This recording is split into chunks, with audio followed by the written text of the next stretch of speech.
అందరికీ నమస్కారం. హనుమా విహారీ గారి యొక్క వివాదం రాష్ట్ర క్రీడల్లోనే కాదు, జాతీయంగా ప్రపంచవ్యాప్తంగా ఒక సంచలనంగా మారింది. ఒక తెలుగు ఆటగాడు, మన రాష్ట్రానికి పుట్టినటువంటి బిడ్డ, ఇవాళ ఆంధ్ర రంజీ టీంకి ఆడిన బాబు అని మన కెప్టెన్గా ఉంటూ ఇవాళ స్టేట్మెంట్ ఇచ్చారంటే, ఇవాళ రాజకీయ జోక్యం అనేది మరి ఆంధ్ర క్రికెట్ టీంలో అవనివ్వండి, లేకపోతే మన రాష్ట్రంలో క్రీడల్లో అవనివ్వండి ఎంత ఉందో, ఎంత విషం చిమ్ముతుందో మనం అర్థం చేసుకోవాల్సినటువంటి అవసరం ఉంది. క్రీడల్లో ఎప్పుడు కూడా రాజకీయ జోక్యం ఉంటే నిజమైన మెరిట్ ఉన్నటువంటి క్రీడాకారులు రాణించలేరు. అనేక దేశాలు ముందుకెళ్ళిపోయినా ఇప్పుడిప్పుడు మనం పుంజుకోవడానికి కారణం, ఇంతకుముందు మనం పుంజుకోకపోవడానికి కారణం క్రీడల్లో రాజకీయ జోక్యం ఉండడం వల్ల.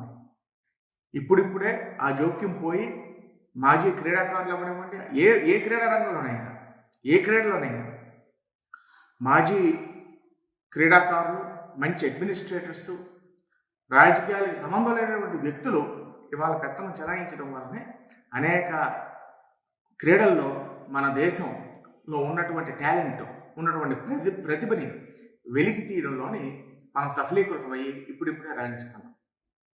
ఇలాంటి తరుణంలో ఇటువంటి రాజకీయ ఒత్తిళ్ళకి ఒక తెలుగు ఆటగాడు నా రాష్ట్రానికి నేను ఆడను అని స్టేట్మెంట్ ఇచ్చాడంటే ఎంత అవమానించబడ్డాడో. ఇవాళ మెరిట్ లేని మనుషులకి రాజకీయ పెత్తనం వల్ల, రాజకీయ సిఫారసుల వల్ల మెరిట్ ఉన్న వాళ్ళు ఎంత నష్టపోతున్నారో మన రాష్ట్రంలో ఇవాళ ప్రజలందరూ కూడా అర్థం చేసుకోవాల్సినటువంటి అవసరం ఉంది. ఇది చాలా చాలా తప్పు. దీన్ని అందరం కూడా ముక్తకంఠంతో ఖండించవలసిన అవసరం ఉంది. కేంద్ర ప్రభుత్వం కూడా ఇమీడియట్గా జోక్యం చేసుకొని ఎవరైతే బాధ్యులు ఉన్నారో వారిని కఠినంగా శిక్షించవలసి ఉంది.